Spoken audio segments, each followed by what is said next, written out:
Hello mga kabibig! Welcome back sa ating bagong YouTube channel. Ito ang pinakamaingay nga YouTuber sa lahat ng YouTube. Ako si Kabibig, maglabak-labak na siyang with evidence ako po. Sinagot na ni VP Sara ang mga kritiko, ang mga ipalitiko na humahamon sa kanya na magpa-test kasi unstable daw siya.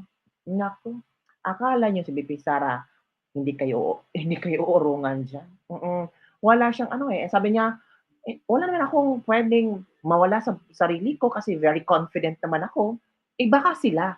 Kasi kung sabi nila unstable ako, so unstable din sila. Kasi pumapatol sila sa akin. Kung ano akala sa Sara, hindi kayo sagutin. O eto kabibig ha, manood tayo sa press con ni Bibi Sara na sinagot niya ang mga reporters, ang mga istorya. Ni isa-isa ni VP Sara, oy grabe si VP Sara, ni isa-isa niya ba yung mga epal na mga politiko. Let's watch this video. And the cadet was sanctioned. Hindi na cadet ito. Officer was sanctioned. And pre-election survey, huwag na natin balikan yung 2022. Uy. And diversionary tactics. Okay, sige.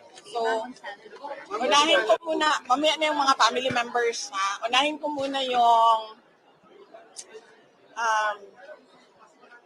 Senator Pimentel. Unahin ko muna Senator Pimentel. Pimentel, ito na. Senator Escudero. Go. Remulla. Sino ba isa? Amy Marcos. Yan. Wala siyang comment. Senator Mansocar Pimentel, SP lang po. And then, yung guns. Guns pala, sorry. Okay. So, yon. So, binasa ko yung kanilang mga statements. And nakita ko doon ay puro unusual, unbecoming, Ang talino, unhinged. ang talino. Ano yung isang nila? Hindi, may unhinged, unusual, unbecoming, unsound mind, and what's the other one? Hindi, meron pa isa. Unstable. Okay, si Pimentel was unusual, si Escudero was unbecoming, si Young Guns was unsound is Remulla, unhinged is one of those, and then Young Guns is Stable pe. unstable. Oh, there you go. Yes. So yung lima na yan, yun lang naman yung gist ng mga sinasabi nila. And unahin na muna natin, dalawa kasi siya eh. One is legal, doon kay DOJ, and then one is the demand for a psychiatric exam doon sa House of Representatives naman. Okay. So, unang-una, ipagdasal natin ang Pilipinas dahil we have a Secretary of Justice na hindi alam ang batas. Ooh. There is Boom. a big difference between talking about desecration of a body and actually desecrating a body. Talking about desecration of a body is not desecration of the dead. Wow. Lalim yun ah. Dapat sana siguro as a lawyer maintindihan niya yon kagad. But apparently sabi nga ng iba, pag mabilis ka, meron talagang mga mabagal ang pick up. Wow. So yan yun. Mabagal ang pick up. And the next one is psychiatric, neuropsychiatric exam.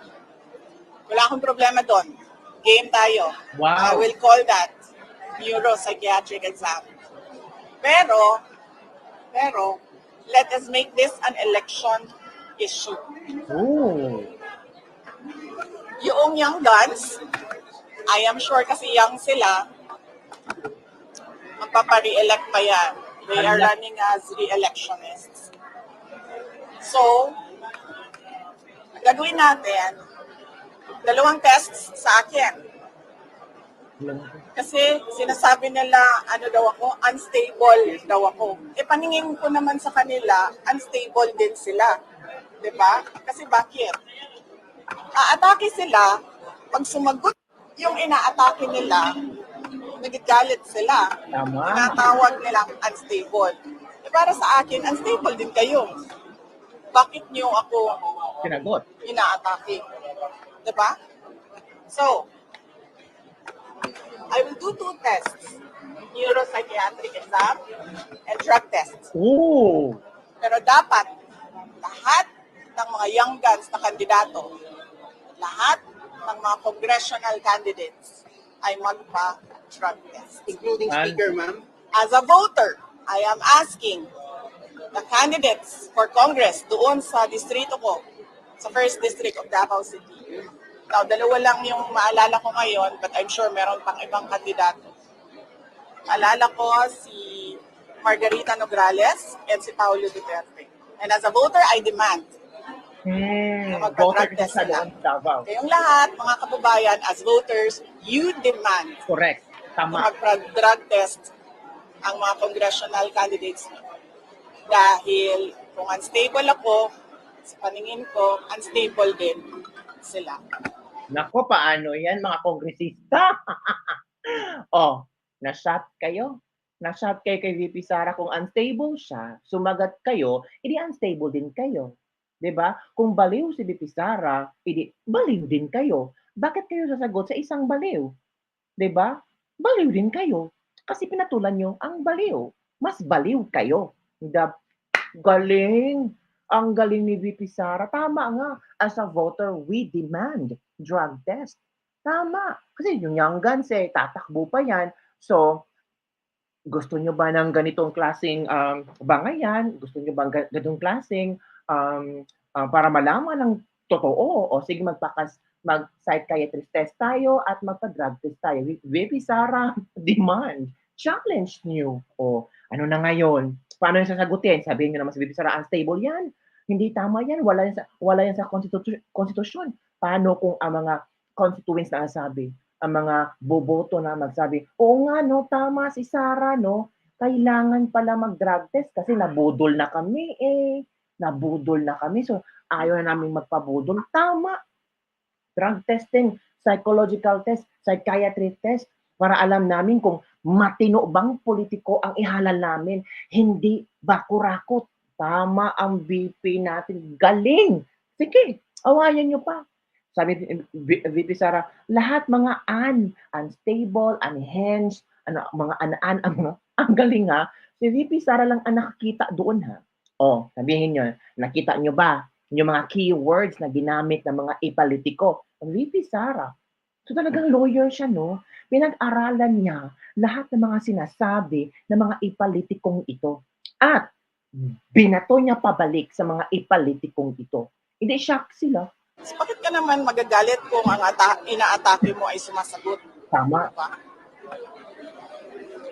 Yes? Red? Yes, ma'am. Okay ka dyan. Yes, ma'am. Okay, sige. So, okay tayo dyan. Ano ang problema dyan? Yan ang demand ko ha. 2 test sa akin, isa lang sa kanila. Oh. Yado pa ako.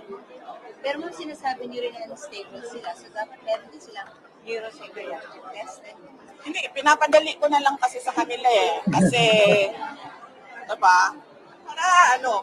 Para madali tayo. So we call on the Philippine Medical Association, the Philippine Psychiatric Society siguro. Ang galing ng that way, asar. to set the Grabe. guidelines para sa amin. Lahat. Okay? Lahat ng butante mag-demand ng drug test sa ating mga Yes po, congressman VP. candidates. Kasi Mag-demand kami. unstable din sila. Saan po dapat gawin ang drug test, ma'am? Sa private hospital o sa public hospital? We need independent third-party hair follicle testing. That is why we are asking the help of PMA. Tulungan niyo kami to set the guide. Kailan niyo ma'am gusto mangyari yung test? Pag kinol na nila, okay na tayo. Hindi pwedeng 3 months after ha, kasi hindi magdodroga yan ng 3 months, tapos na yung testing nila. O anytime? Tapos ngayon na. Ayun na. Magpa-drug test tayong lahat at dagdagan ko ang sa akin neuropsychiatric exam. Game! Tayo dyan. Ma'am, what if po ma'am sabihin ng young guns na we're just bluffing too much? I'm not bluffing. Pangalan ko nakataya dito. Andiyan kayo lahat nakikinig at nakita na nagsabi ako. I'm not bluffing. May ganito nag-reso before si Congressman Colong, pero wala nga lang isang... Diba? Oh. Diba? Ayaw nila magpa-drug test. Bakit kaya? Hala. So, ang congressional kaya- So yan. Okay ako. Wala tayong problema dyan. I will do your neuropsychiatric exam. And mind you, hindi yan first time. Naka-neuropsychiatric exam na ako dati nung nag-apply ako as PAW lawyer. Naka-neuropsychiatric exam na ako in a court case. So, pangatlong neuropsychiatric exam ko na ito na kung sakasakali, pag-i-call nila ang DARE ko. Drug test sa inyo, dalawang test. Sa akin. Yes. So, I'm stable, unhinged, I'm becoming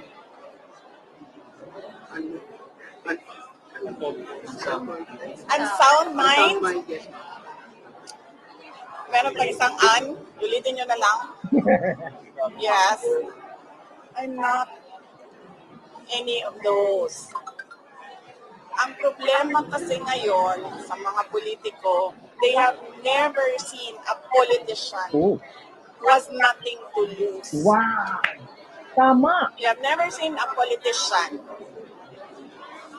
na IDGAF. Kung sa Bisaya pa,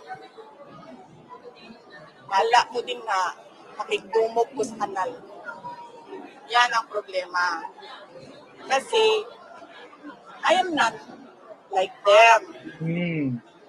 And ang tendency sa mga ganito na mga tao, sasabihin nila, crazy, lukaret, luka-luka, uang, desperada. Bakit ako desperada? I am Vice President of the Republic of the Philippines. I am not going anywhere. Tama. So anong ikakadesperada ko? Diba? So yan yung problema dyan. Yan yung problema nila. Because they've never seen anything like Sara. Hindi ako maareglo. Hindi ako mabayaran ng budget. Hindi ako mabayaran ng pera. Yan ang problema nila. Kasi ngayon, ayaw ko na umahimik. Wow. So ngayon, ayaw ko nang tumahimik. Hindi ako maareglo, hindi ako mabayaran ng budget lang. O, di ba? Ayaw nang tumahimik ni VP Sara. So maghanda-handa kayo mga e-politiko. VP Sara has nothing to lose. Vice Presidente siya. Ano pa bang kailangan niya? For 6 years, maging Vice Presidente siya at marami siyang na-achieve bilang Vice Presidente. Eh, paano na ngayon? Hinahamon kayo young guns at yung ibang mga politikong tatakbo. Kasi sa Davao City, ang tatakbong kongresista daw ang si Pulong at saka si Nograles as VP Sara as a voter in Davao, hinahamon niya. Nag-request siya, nag-demand siya ng drug testing. Paano yan? Mig Nograles. Baka matakot si Mig Nograles, no, kabibig. So yung kabibig ba? Sinagot na ni VP Sara ang young guns. Diba? So ano ang iyong komento tungkol dito? As in, super duper ha. Shock ako sa talagang wala nang hesitation si VP Sara. Ibinigay na niya lahat. And the same time, ang talino niya, logical thinking, critical thinking, alam niyang dalhin ang kanyang sarili. Lawyer kasi kabibig, so alam na niya yung pasikot-sikot. Paano lusutan yung mga statement ng mga ipolitiko. Yung mga ipolitiko nga, mahirap. Ewan ko kung paano nila sasagutin itong bagong pagsagot ni VP Sara. Kasi sabi ni VP Sara, kung sasagot kayo sa unstable, hindi unstable din kayo. Wala paano yan. Ang sakit naman yan. Mga unstable ang mga young guns. Kaya sabi ni VP Sara, sige, magkaalaman tayo, gawin natin ito sa eleksyon. Sabi niya, sige, magpapa-psychiatric test ako, magpapa-hair follicle test ako. Pero kayo din. Diba? I think a voter as we are, we can also demand. We can also demand this politicians who are running for a government position, sinabi ni VP Sara, o sino dito ang sang-ayon sa mungkahi ni VP Sara? Sino dito ang gusto sa mungkahi ni VP Sara na, oh tama nga no, kasi minsan nabudol na tayo, magpapabudol pa ba tayo? Pero yung politikong magre-react sa statement ni VP Sara, ay nako, may tinatagong lihim. May tinatagong lihim. Obviously, kabibig. Diba? Pero tingnan natin kung sinong politiko ang magre-react tungkol doon sa hair follicle test. Maghintay-hintay tayo, baka yung young guns magre-react sila. Baka sabihin na naman nila sa VP Sara, unbecoming daw, or bluffing lang ang sinasabi ni VP Sara. I'm sure VP Sara is not bluffing kasi gagawin niya. Pangatlong psychological or psychiatric test na itong gagawin niya. In fairness, may bala talaga si VP Sara. Hindi siya tatayo at gagawa ng press con na hindi niya alam kung ano ang kanyang pinagsasabi-sabi. Hindi na, it means ready talaga siya sa lahat ng mangyayari. Ready siya sa kung anong ibabato sa kanya. O, yan kabibig ha. Nakita nyo kung gaano kung ang talino, as in, ako nga bilang vlogger ha, nag-o-observe ako sa lahat ng mga statement nila, tanging si VP Sara lang ang nakapag napansin yung mga words na ginagamit ng mga ipolitikong ito. 5 words talaga ha. 5 words ang nakalista, nakaukit sa utak niya, na ito yung mga how they describe me. Di ba sinagot na siya? Sinagot na niyo ng VP Sara. Paano yan? VP Sara, magte-trending na naman to. VP Sara, nako, high blood na naman sila. So, yun lang kabibigan ng ating latest lebag-lebag for the day. Don't forget to like, subscribe, and share this video para sa mga latest trending news na ating pag-uusapan. Bye everyone. See you next time.